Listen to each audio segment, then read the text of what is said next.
ఈరోజు రాష్ట్రంలో ప్రభుత్వం మీద కొన్ని వేల కేసులు వేసి ప్రభుత్వం మెడలు వంచి ప్రభుత్వం యొక్క పాలసీ డెసిషన్స్ను కూడా మెడలు వంచినటువంటి ఏకైక వ్యక్తి జడా శ్రవణ్ కుమార్. ఇదంతా ఒక వ్యక్తిగా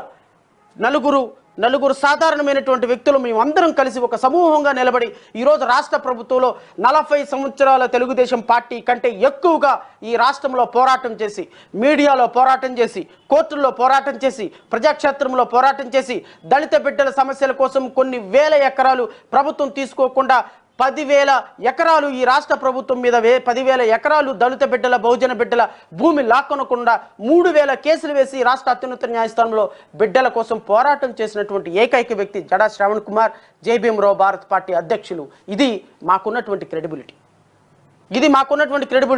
కేవలం మాటలతో కాకుండా, కేవలం ఒక అభూత కల్పనలతో కాకుండా, డబ్బు లేకపోయినప్పటికీ, ఆర్థిక వనరులు లేకపోయినప్పటికీ, ఎవరి దగ్గర ₹1 తీసుకోకుండా డాక్టర్ బాబాసాహెబ్ అంబేద్కర్ ఇచ్చినటువంటి ఆశయాన్ని ఆయుధంగా మరల్చుకొని, మాకున్నటువంటి నాలెడ్జ్ని ఆయుధంగా మరల్చుకొని ఈరోజు రాష్ట్రంలో గుప్పెడు బలంతో కొన్ని వందల పోరాటాలు చేసి విజయం సాధించినటువంటి ఘనత